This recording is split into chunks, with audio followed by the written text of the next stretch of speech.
Salut à tous, dans cette nouvelle vidéo sur l'S4, on va s'attaquer au volant.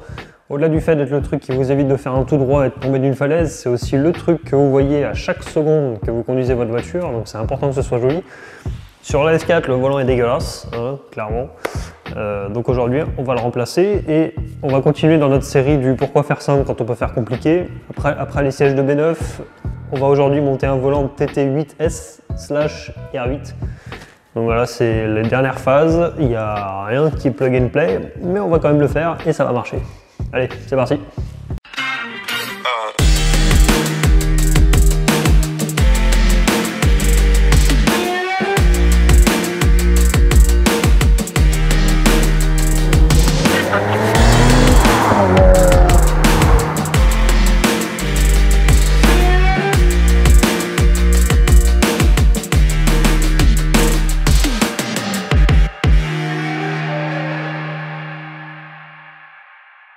Donc si à la base le volant ça servait uniquement de direction, ici avec un petit volant Formuling, quelque chose de purement pratique, c'est transformé en quelque chose de joli, donc avec des garnitures bois, cuir, etc. Ensuite on a aussi la version Racing mais un peu plus moderne, donc là un volant Momotu IP cuir avec le repère pour le milieu du volant, jusqu'à en arriver aujourd'hui à des volants avec 18 milliards de boutons, clairement. Aujourd'hui le volant n'est plus juste une interface mécanique entre vous et la direction, c'est aussi une interface électronique entre vous et tout le système multimédia de la voiture. Voilà, sur celui-là, on a tout un tas de boutons pour influer sur les compteurs, sur le système multimédia, donc le volume, les changements de son, le téléphone, etc. Et chose que vous avez remarqué quand même, aujourd'hui on a des airbags au plein milieu du volant. Donc là c'est aussi quelque chose qu'on va devoir adapter pour que ça se monte sur la S4 parce que les faisceaux ne sont pas exactement les mêmes. Mais bon, on a l'habitude maintenant, on a déjà fait les sièges de B9. Cette vidéo n'est pas sponsorisée mais vous allez quand même entendre parler de Embrace qui est une entreprise belge avec laquelle on a travaillé pour adapter ce volant là sur la B8. À la base, ils proposent un kit pour adapter ça sur des assises 4G, etc. Le kit n'existait pas pour la B8 et du coup, ça faisait un an, oui, un an qu'on travaillait ensemble pour le rendre adaptable. Donc aujourd'hui, c'est chose faite et c'est avec ça qu'on va travailler. Donc on l'a dit, aujourd'hui, le volant, c'est une interface électronique avec tout le reste de la voiture, donc il y a tout un tas de commandes. Tout ça, c'est géré par un réseau de communication donc qui s'appelle le LIN-Bus. C'est un sous-protocole du CAN-Bus, on en a déjà parlé quand on a fait les sièges de P9, mais c'est avec ça qu'on va travailler aujourd'hui. Il se trouve que sur ce volant-là, il y a quand même beaucoup plus de boutons qu'il y en a sur celui d'origine de la S4. Donc, si on le monte uniquement, il n'y a rien qui va marcher. C'est même un autre protocole LIN que sur la S4 B8. Donc là, littéralement, rien ne va marcher. Alors que si vous mettez un volant de B8 facelift, il y aura quelques boutons qui vont marcher, sauf ceux que vous n'avez pas évidemment sur le volant de base. Donc là, ce qu'il va falloir qu'on fasse, c'est que on va avoir un adaptateur LIN-Bus et en plus de ça un adaptateur CAN-Bus parce que certaines fonctions qui sont sur ce volant-là sont gérées par le CAN-Bus sur la B8. Donc voilà, on va avoir deux modules qui vont permettre de faire fonctionner ce volant-là sur une voiture pour laquelle il n'a jamais été prévu. Donc ce que je vous propose, c'est que déjà on fasse un petit cours théorique pour vous expliquer comment ça va fonctionner tout ça.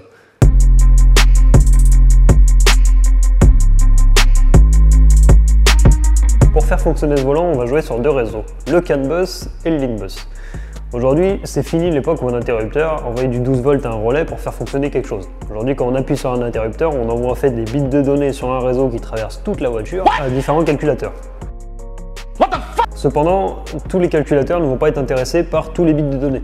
Ils vont donc sélectionner les bits qui les intéressent ou pas via des identifiants. Par exemple, si j'envoie la commande d'allumer les phares, mon calculateur de clim va rien en avoir à foutre. Cependant, la commande de phare, elle va être intéressée, elle va générer l'action d'allumer les phares.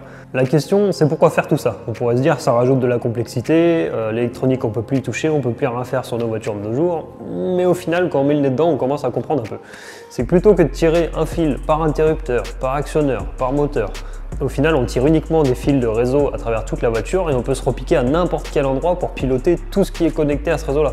C'est-à-dire qu'aujourd'hui, si je veux jouer avec mes vitres, je peux tout à fait me brancher sous le siège conducteur, derrière le bloc clim, derrière les commandes de clignotant, parce que tout est sur le même réseau CAN, ici, le CAN confort.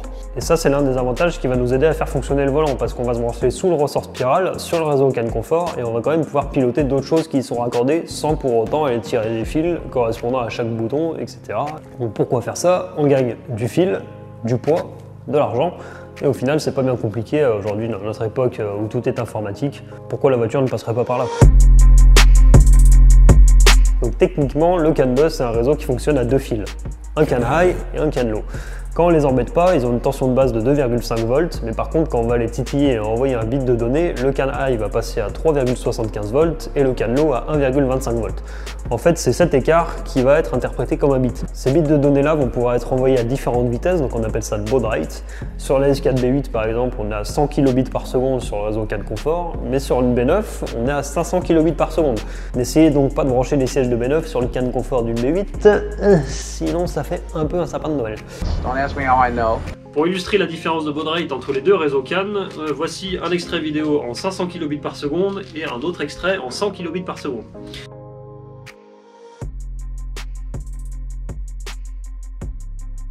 On voit bien que dans les deux cas, c'est de la merde, mais c'est pour ça qu'on ne transmet pas des vidéos, mais juste quelques bits de données.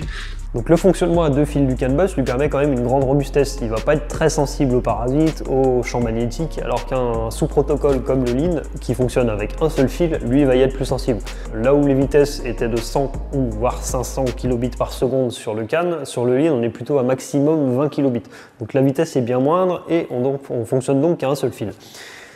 Tous ces éléments font que le LIN bus il va être réservé aux éléments non critiques de la voiture, donc les commandes au volant, les différents capteurs, donc par exemple capteur de luminosité, capteur de pluie sur le pare-brise, tout ça, ça va être accordé en LIN bus à un calculateur principal qui lui va être sur le réseau CAN. Là où sur le réseau CAN bus, tous les calculateurs peuvent s'envoyer des commandes à n'importe quel moment, tout le temps, tous en même temps, les calculateurs LIN n'ont pas ce pouvoir. En fait, ça fonctionne sur une relation maître-esclave. Le calculateur maître interroge périodiquement ses esclaves pour savoir si quelque chose a changé.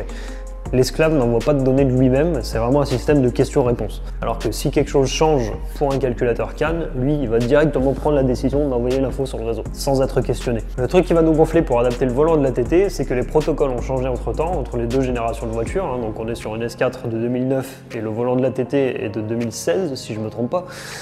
Et aussi que des boutons n'existaient pas sur la S4. Donc le calculateur électronique de colonne de direction n'est pas du tout préparé à interpréter les commandes qui vont être envoyées par le volant de l'ATT. Donc ça ne va pas marcher du tout si on branche juste comme ça. C'est là que les modules LIN et CAN de Embrace rentrent en jeu. Le module LIN, lui, va tout simplement servir de traducteur pour les commandes qui existaient sur le volant de la S4 et qui sont toujours sur le volant de l'ATT. Par contre, pour toutes les autres commandes qui n'existent pas, le module LIN, lui, va transférer une information au module CAN qui, lui, va générer des actions sur le réseau CAN de la voiture. À partir de là, on peut presque piloter n'importe quoi depuis notre volant. Typiquement, si on veut aller loin dans le délire, on peut attribuer à la molette de volume la position de la vitre passager. Genre, zoup, hop, la vitre monte, zoup, la vitre descend. On peut faire absolument tout et n'importe quoi puisque c'est nous qui décidons, qui programmons ce qu'on veut faire sur le réseau CAN. Tout ça, évidemment, c'est des choses qui seraient impossibles de faire sur une voiture qui n'est pas connectée avec un réseau CAN. Donc ça va bien nous aider. Voilà le réseau CAN et LIN de la S4 simplifié, donc je vous l'ai fait sur fond noir pour vos petites batteries d'iPhone qui ne tiennent pas la charge, c'est très gentil. Hein. Commençons avec une interaction simple avec l'ouverture de la vitre. Le calculateur de porte étant le maître ligne, il interroge le bouton de lève-vitre qui est son esclave afin de mettre à jour l'information. Bonjour, je suis le bouton de lève-vitre. Bonjour. Du nouveau? Chef, ouvre-moi la vitre s'il te plaît. Ok. Tu peux baisser la vitre s'il te plaît? Ok. Ils vont pas faire, je te jure. Vu qu'au sein du calculateur de porte, un message CAN est généré pour l'ouverture de la vitre, on peut l'utiliser pour bypasser le bouton. Voyons donc voir ce qui se passe si on rajoute un ordinateur avec une interface CAN sur le réseau. Vu qu'on est sur le CAN, l'ordinateur n'a pas besoin d'être interrogé par le calculateur pour envoyer une information. Je suis le bouton 40. Est-ce qu'il est possible de baisser la vitre du conducteur, s'il vous plaît? Il y a un truc qui a changé. Bon bah, autorisation encore. Ok.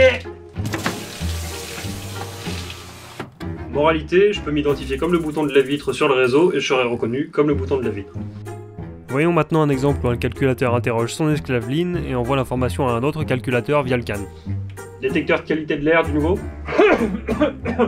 Oh, la qualité de l'air elle est mauvaise hein. Je crois qu'il est en train de crever là. Faudrait ventiler parce que je crois qu'il est en train de crever là, oui. Il est pas bien. Hein. Maintenant, on vérifie s'il y a du changement. Détecteur de qualité de l'air du nouveau. L'air est normal. La qualité de l'air est bonne. C'est bon, tu peux couper la ventilation. Dernier exemple avant le volant, voici un calculateur maître qui reçoit une information de l'un de ses esclaves, puis donne une instruction à un autre. Détecteur de pluie, état de la situation. Jusqu'ici c'est sec. Détecteur de pluie du changement. C'est mouillé, c'est mouillé, c'est mouillé. Alors faut qu'on essuie ça. Ok. Essuie s'il te plaît. Détecteur au rapport? C'est sec, c'est bon. Tant qu'on reste dans un setup d'origine, pas de problème de communication, les différents calculateurs se comprennent et c'est normal, ils sont faits pour ça. Maintenant, voyons voir si on remplace le volant de l'S4 par celui de la TT. Y a-t-il du changement? Sterntaste. T'es qui, toi? Je comprends pas, là. Dans ce cas, on voit clairement que la communication ne se fait plus, donc les deux volants utilisent le Lean mais pas la même version, donc le calculateur de la S4 ne peut pas comprendre les commandes envoyées par le volant de la TT. Il faut donc rajouter les deux modules Embrace qui se chargeront de traduire et d'exécuter les commandes qui pourront être comprises par la S4. Y a-t-il du changement? Sterntaste. Le bouton étoile n'existant pas sur le volant d'origine, le module Lean va transmettre cette information au module CAN en sans fil afin qu'il puisse générer une autre action de notre choix. Ici, on bypasse donc totalement le calculateur de colonne de direction. Bouton étoile! Mais j'ai pas de bouton étoile, moi d'origine, donc on peut dire appel de phare. Allez, on allume les phares. Toutefois, dans certains cas, il s'agit seulement de traduire une commande qui existait sur le volant d'origine afin qu'elle soit comprise. Y a-t-il du changement? Ton of drehen. Alors par contre, il essaie de parler espagnol, mais il a du mal. Mais je crois qu'il a dit monte le son, un bail du genre, tu vois. Ça, je sais faire. Monte le son.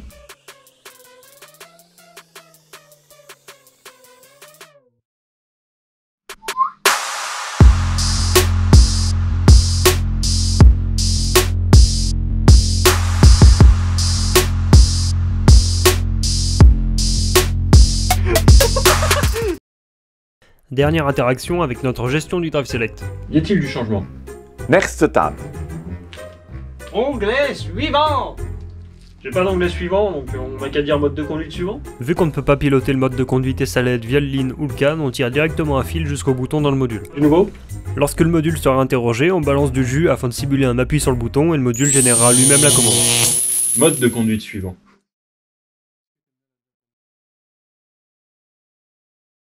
Voilà, maintenant qu'on a vu la théorie, on va faire une petite démonstration pratique, donc en se branchant sur le réseau CAN de la voiture et en envoyant des commandes comme ça pour voir ce qu'on peut arriver à faire juste avec un ordinateur et aussi du coup avec le petit module Embrace. Donc là typiquement je vais me brancher derrière le module de clim qui a une arrivée de CAN bus confort. Voilà. Donc là les fils qui vont m'intéresser pour le CAN confort, ça va être le orange et vert et le orange et marron qui est quelque part là-bas derrière, on le voit pas trop.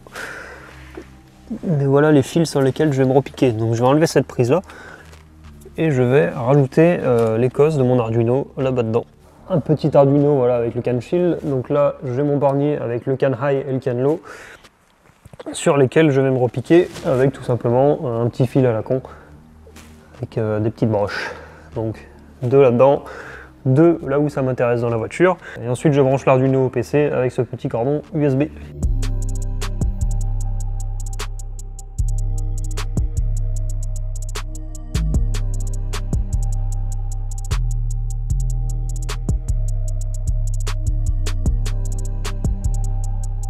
Voilà, donc là on est sur l'écran de lecture, donc il y a littéralement toutes les commandes qui sont envoyées sur le CAN confort qui sont affichées sur l'écran, donc il y en a toutes les millisecondes, il y a une quantité faramineuse de commandes, là ça fait même pas 5 minutes et on est à 663 000 commandes, donc voilà. Maintenant si on prend le temps d'identifier les différentes commandes, on peut s'amuser à nous aussi en envoyer et à faire réagir la voiture en fonction. Par exemple, si j'envoie la commande des essuie-glaces avant qui est 3C2 8 0 1 5 0 0 0 0 0, mes essuie-glaces s'activent. Si je veux faire remonter ma vide passager qui est là-bas, j'envoie à 183 4 2 0 0 0, ma vitre remonte. Et si je veux la faire descendre, c'est un 183 4 8 0 0 0, et la voilà qui descend. Donc c'est sur ce principe-là que les différents modules, donc CAN et Lean, vont faire fonctionner le volant, donc soit en traduisant les commandes, soit en générant de nouvelles commandes.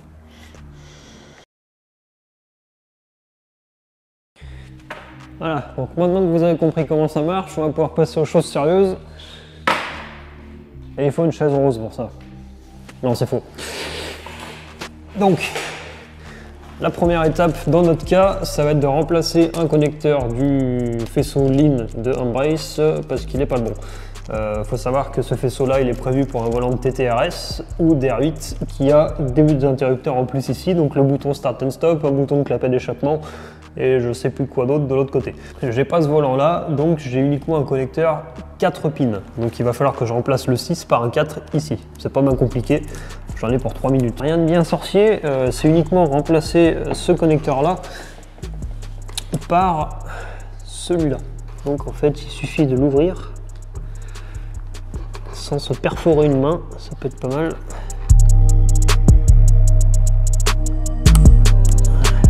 Voilà, donc j'ai ouvert le couvercle, maintenant il faut que j'extrais les 3 petits pins et que je les mette dans ce connecteur là plutôt. Le pin out est le même.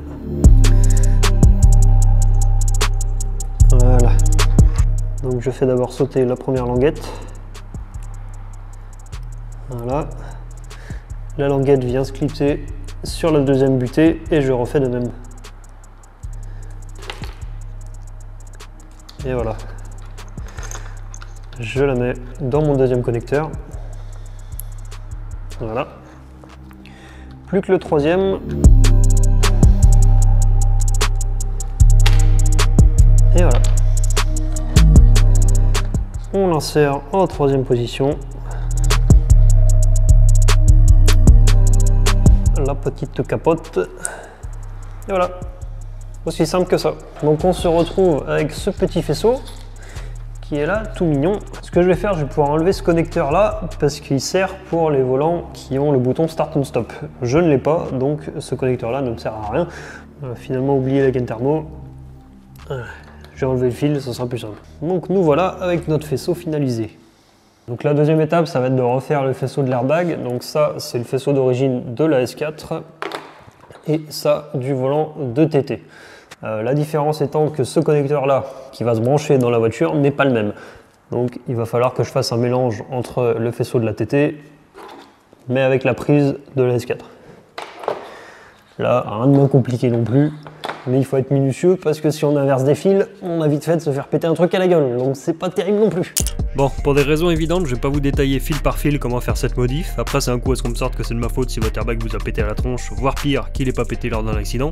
Ceci étant, je peux vous donner des pistes pour effectuer des recherches vous-même et que vous assumiez votre responsabilité si jamais vous décidez de toucher à cet organe de sécurité qui peut aussi faire pas mal de bobos s'il fonctionne pas comme prévu. Première chose à savoir, il existe une multitude de types d'airbags différents, single stage, dual stage, à adaptativité ou non. Si jamais vous choisissez de prendre cette route, il est essentiel de savoir quel airbag vous avez d'origine sur votre voiture et comment il fonctionne pour décider de son remplacement. Dans mon cas, c'est un airbag single stage à adaptativité. Il y a un détonateur qui fait péter la charge principale, l'airbag se déploie, et un second détonateur qui, lorsqu'il explose, va ouvrir des orifices de refoulement. Ça, c'est l'adaptativité. Pour l'exemple, un airbag dual stage dispose de 2 détonateurs qui vont servir au gonflage de l'airbag. À basse vitesse, seul le premier détonateur va exploser et gonfler partiellement le sac, et à plus haute vitesse, les 2 détonateurs vont exploser l'un après l'autre et gonfler davantage le sac car l'impact à amortir sera plus violent. En comparaison, un single stage à adaptativité aura lui aussi 2 détonateurs, mais là où le premier aura la même utilité, le second, dit d'adaptativité, déclenche l'ouverture d'un orifice de refoulement afin que le sac se dégonfle en accompagnant votre chute. En conséquence, c'est donc absolument essentiel de le remplacer par un airbag qui suit le même fonctionnement et pas seulement se fier au nombre de détonateurs. Car là, alors que l'ouverture des orifices est censée permettre un meilleur amortissement, l'explosion du deuxième détonateur aurait l'effet inverse en vous balançant une seconde charge dans la tronche. Et contrairement à certains sur les forums, non, on ne remplace pas un airbag dual stage par un single stage en chantant le deuxième détonateur parce que celui-là il était 50 € moins cher sur eBay. D'ailleurs, évitez d'acheter les airbags de ces volants d'occasion, il y a eu un rappel sur certaines séries car l'airbag vous balançait purement et simplement du shrapnel au visage en se déployant. Le problème a été corrigé sur les airbags dispo en concession, mais en achetant d'occasion, on sait jamais vraiment sur quoi on tombe. Les programmes autodidactiques d'Audi, dits SSP, sont de très bonnes sources d'informations pour comprendre le fonctionnement des airbags. Sur ce sujet, je vous conseille les SSP 410 et 605 dont sont extraits les schémas que vous avez pu voir. De mon côté, le remplacement du volant de la S4B8 par un TT8S ayant encore été très peu fait, je suis passé par énormément de recherches et étudié les 2 faisceaux pour en faire les schémas et m'assurer que tout soit parfait pour leur fusion. On n'oublie pas que là, toute inversion de fil peut vraiment faire drôle, vous inversez un fil et la prochaine fois que vous klaxonnez, l'airbag vous pète à la gueule. Je le répète donc, faites vos propres recherches et prenez la responsabilité de vos modifs, vérifiez 20 fois votre travail si nécessaire, et si ça pète, venez pas sortir que c'est de ma faute. Voilà, donc l'idée ça va être de décaler pin par pin les fils du faisceau de la TT dans le connecteur de la S4. Donc le faisceau de la S4 est pas repéré en fait, mais techniquement on s'en fout. Puisqu'on récupère juste ce connecteur là. Donc là, je vais pouvoir enlever tous les fils et récupérer que le connecteur. Donc là, ce que j'ai fait, c'est un faisceau supplémentaire. Celui de la S4 est toujours dedans. Mais comme ça, au moins, ça me permettait d'étudier le pin-out et tout, sans non plus démonter la voiture à chaque fois. Si vous voulez faire la même chose et prendre de l'avance sur votre montage, comme ça, le jour J, vous avez juste à monter le volant, je vous recommande aussi de faire ça. Le faisceau vaut 50 €, il me semble. Au moins, comme ça, vous faites votre petit faisceau chez vous tranquillement, et le jour J, vous montez juste votre volant.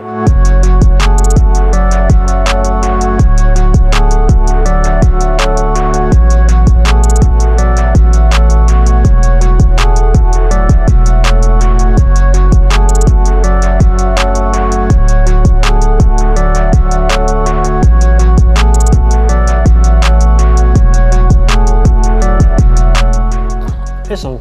Voilà, donc on a récupéré notre connecteur. Maintenant, on va faire un transfert de fil du faisceau de la TT à ce connecteur-là.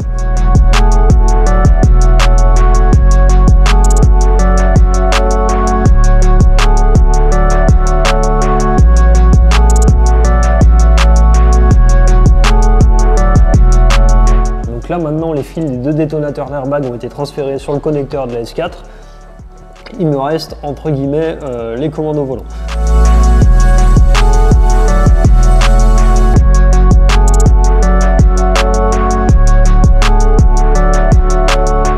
Et ne pas oublier le fil du klaxon, donc là c'est sur le faisceau du module ligne.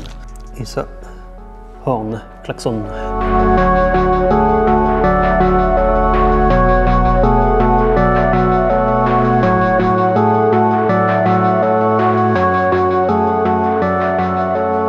Voilà, donc mon faisceau de volant est terminé, donc on a transféré tout le câblage de la TT sur le connecteur de la S4, donc ça c'est good. Et on a aussi notre faisceau du module LIN qui est raccordé à tout ça avec la prise qu'on a changée tout à l'heure.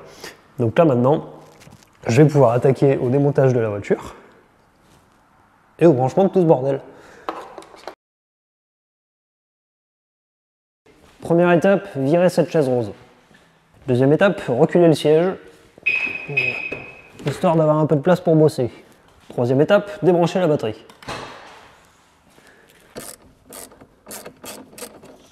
Ce que j'aime bien faire en général pour pas avoir de surprise, c'est mettre toute la cosse dans un gant en caoutchouc. Comme ça, même si ça refait malencontreusement contact sur la batterie parce que le câble il bouge ou machin, ça fera pas contact justement parce que le gant est en caoutchouc. Et je ferme pas le coffre puisqu'il n'y a plus de batterie, donc pour le rouvrir après c'est un peu la merde. Donc là l'idée c'est d'attendre un peu avant de toucher à l'airbag. Maintenant j'ai déjà quelque chose à démonter en attendant que le circuit se décharge. Voilà, donc là l'idée ça va être de démonter le couvercle de la boîte à fusible, le dessous du tableau de bord, le dessous du volant, là, la demi-coquille, et pour l'instant ça sera déjà pas mal. Après on verra plus tard, mais il faudra démonter une partie de la console centrale pour accéder aux commandes du Drive Select. Mais ça sera pour plus tard, ça. On va déjà s'occuper de ça.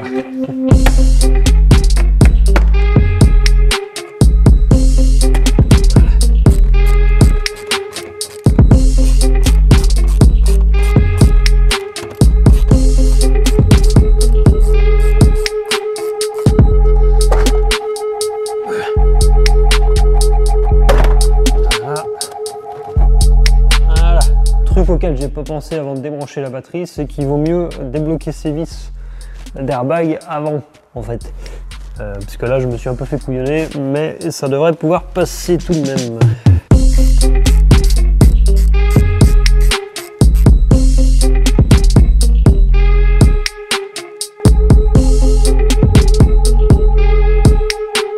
Nous avons l'airbag qui sort, hop, et quelques passe-fils. Maintenant, pour enlever l'airbag, il faut tirer sur ce connecteur. Et voilà. Et il me reste donc la commande, les commandes au volant. Voilà. Donc nous voilà donc avec mon airbag d'S4 B8 qui va dégager tout simplement. Bonsoir. C'est là qu'on verra si on dit on était intelligent ou pas. Et on repérait le milieu du volant avec le milieu de la colonne. Parce que ce n'était pas le cas sur la 206 de Vince.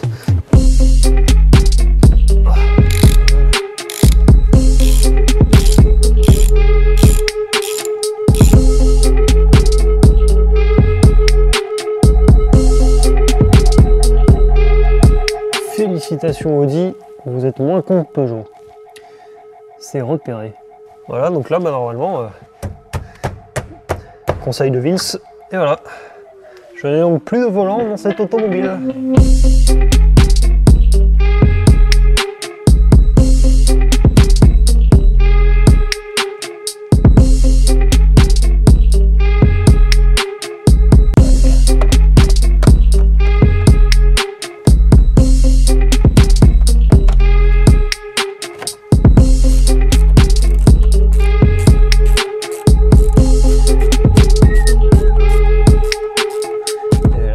S'il n'y a pas une troisième fixation. Affirmatif.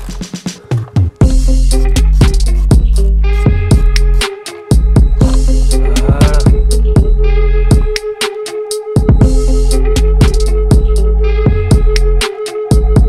Hop. Donc il faut que je débranche ça. Voilà. Hop. Et là-dessus, je vais brancher mon faisceau. Hop, donc du coup, je le branche là.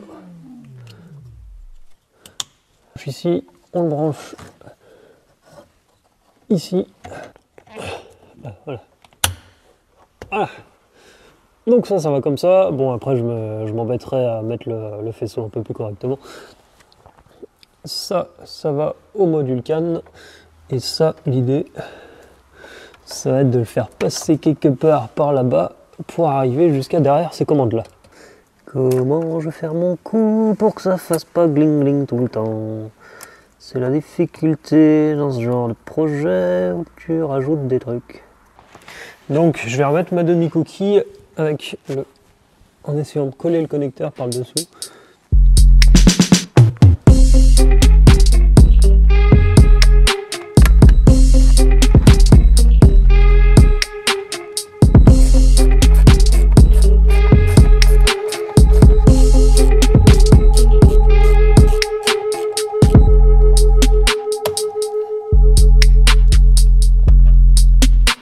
Alors, j'ai pas trop compris comment j'ai fait, mais je l'ai fait.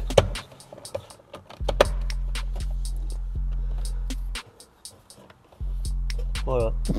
Le faisceau est connecté sous le ressort spirale, c'est remonté.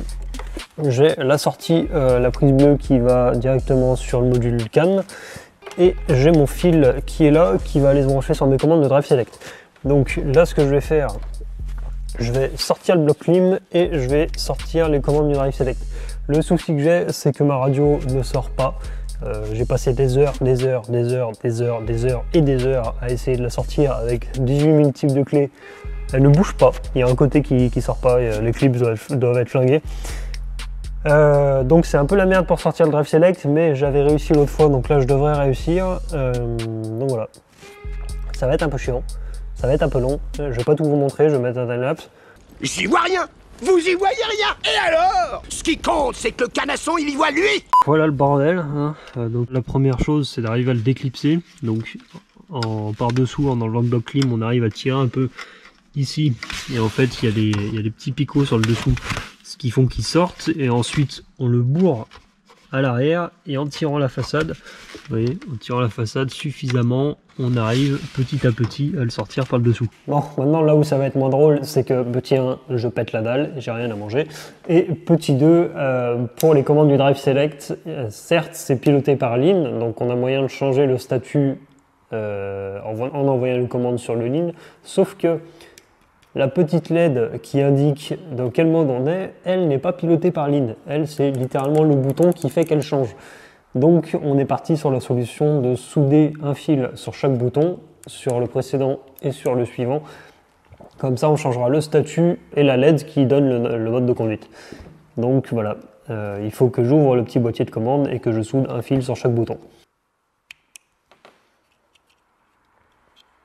Mais c'est minuscule, comment je vais faire pour souder là-dessus? Du coup, j'avoue avoir très peu envie de souder dans la voiture, donc ce que je vais faire, on voit que dalle, je vais enlever ce câble-là du connecteur bleu qui était là. Je repasserai tout ça avec la commande du Drive Select et je les remettrai en place. Je ne soude pas dans la voiture et je ne risque pas par exemple d'abîmer les sièges ou autre chose. Ça me ferait un tout petit peu chier quand même. Donc je vais avoir un fil à souder sur le bouton suivant et un fil à souder sur le bouton précédent. Pour ce faire, j'ai acheté un fer à souder avec température réglable, donc 350 degrés maximum sur ce type de PCB et du flux. Donc ça c'est juste, ça devrait faciliter un peu le travail. Et de l'étain au plomb. Donc voilà, faut pas que je me rate.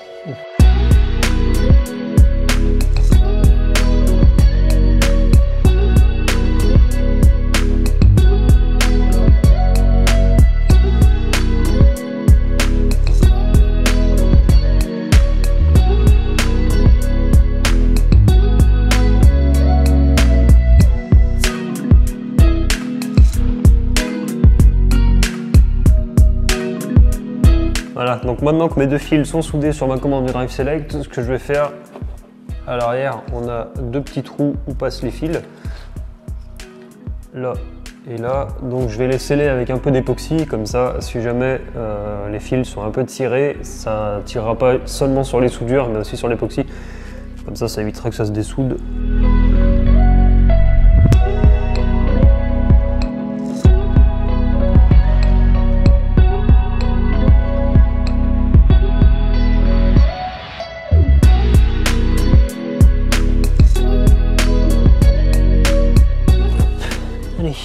Pendant que l'époxy sèche, vous êtes encore tombé. Donc pendant que l'époxy sèche, je peux déjà mettre le volant en place, le visser, router le faisceau et après on sera pas mal. Donc pour le serrage du volant, 30 Nm plus 90 degrés, la vis est à remplacer à chaque fois. Donc là c'est fait, c'est une vis toute neuve. Maintenant, il faut serrer.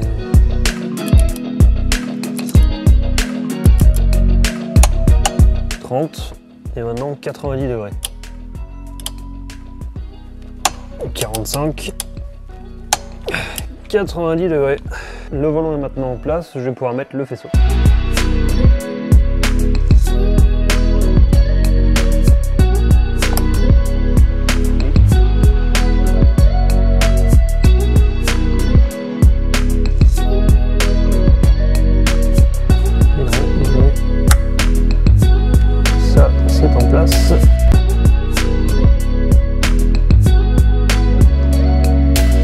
Voilà, donc ce que j'ai fait là pour l'instant, j'ai mis le connecteur devant la vis et le petit module LIN juste là. Il y a une petite fente où il rentre pile poil, donc je pense que ce sera pas mal à condition qu'il ne gêne pas l'airbag évidemment. Donc ça je verrai au moment de le monter. Je vais laisser ça de côté pour l'instant et je vais remonter tout ce qui est niveau Drive Select. Je vais refaire la prise du module CAN qui est juste là et que j'ai dépioté, la prise bleue et blanche là.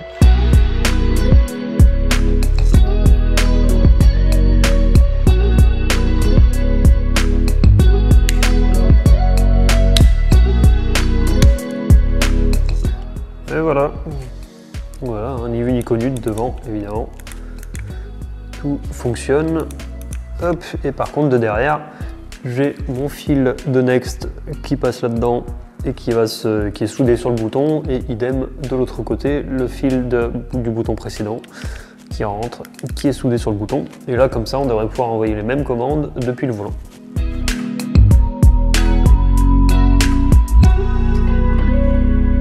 Voilà.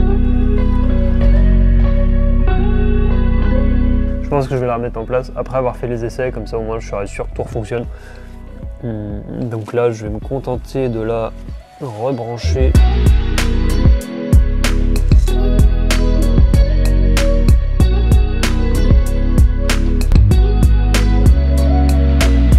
Voilà le petit airbag, plutôt sympa. J'ai pris la version cuir, hein, tant qu'à faire. Ça devrait pas me péter à la gueule pour l'instant parce que il n'y a pas de jus dans la voiture.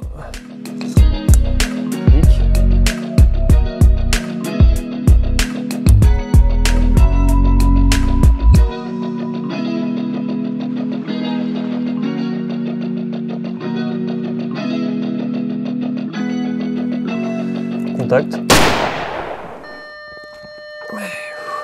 Le volant est allumé, c'est déjà une bonne chose. Ok, donc maintenant qu'on a fait quelques essais, que la majorité fonctionne, mais que j'ai quelques trucs à voir avec Andbrace quand même, je vais pouvoir remonter ma commande du Drive Select, mon bloc clim, faire un peu de place en bas.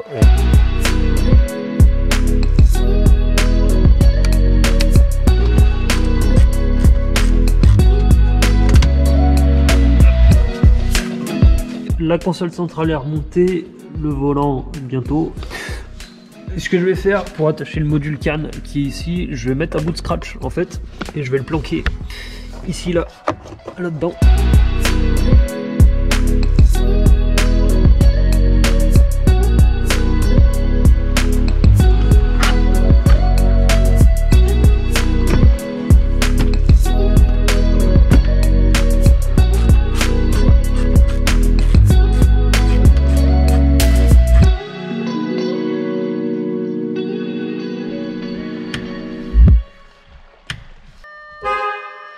Ça marche.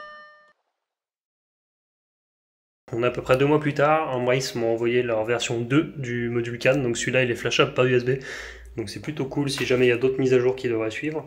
Donc aujourd'hui je vais remplacer celui que j'ai monté l'autre fois par celui-là, et je vais aussi flasher le module LIN qui est dans le volant, donc avec une mise à jour, puisqu'il y avait certains boutons qui marchaient pas. Donc pour rappel, j'avais mis le module CAN là, scratché, donc là j'ai juste à le déscratcher, à le sortir. Je vais le débrancher, mettre un bout de scratch sur le nouveau. Donc celui-là, il repart chez Andbrace. Et moi, je vais mettre celui-là dans la voiture. Donc le module CAN est remplacé. Ça doit toujours marcher. Et maintenant, on a ce bouton-là qui doit marcher aussi. Celui-là aussi. Nickel. Et l'onglet, le bouton retour aussi, normalement, qui marche. Donc il me reste juste à flasher le module LIN pour réactiver ce bouton View. Donc on est branché en USB au petit module Andbrace. Hop. Donc ça c'est leur software. Je vais choisir mon firmware qui est là comme 3. Download. Yes.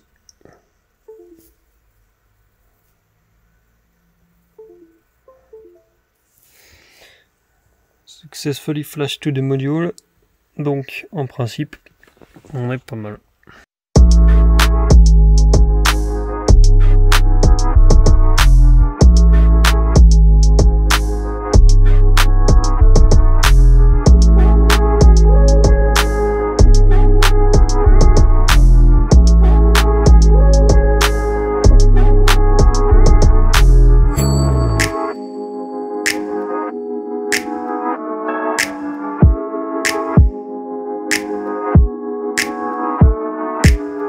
Bon allez, je vous fais une petite démo. Donc on monte le son, on baisse le son, on mute, on remet le son, je fais la musique suivante, je fais la musique précédente, l'étoile c'est un appel de phare, le bouton nav. La navigation n'est pas active. Le bouton téléphone qui ouvre le menu téléphone ici, le bouton retour. Ces deux boutons là c'est mon Drive Select, donc comme on a vu pendant la vidéo. Donc si vous regardez à droite de l'écran, voilà, donc ces deux boutons là switch au niveau du compteur. La molette fonctionne évidemment. Ça clique, pas de problème. Le bouton View switch aussi entre les écrans du compteur. Le bouton retour aussi. Hein. En fait, le bouton retour émule ce bouton-là, le bouton reset qui est là. Et il nous reste ce bouton de commande vocale pour la fin parce qu'elle va se mettre à parler. Voilà. Voilà, c'est ainsi que s'achève la vie de ce volant dans la S4, qui servira sûrement de 4 portes quelque part. Le projet de la S4 n'est pas encore terminé, il reste une chose, qui est un autoradio RS Nav, donc qui arrivera quand il arrivera, je ne sais pas trop encore, ça dépend aussi du développement du produit, etc. En attendant, la vidéo est terminée. On vous invite comme d'habitude à nous laisser un petit pouce, nous dire ce que vous en avez pensé en commentaire et à vous abonner pour suivre les prochaines vidéos. En ce moment, on arrive à garder un rythme à peu près correct. Une vidéo par mois, c'est une première pour nous. Donc voilà, n'hésitez pas à vous abonner pour en suivre la suite. Allez, ciao!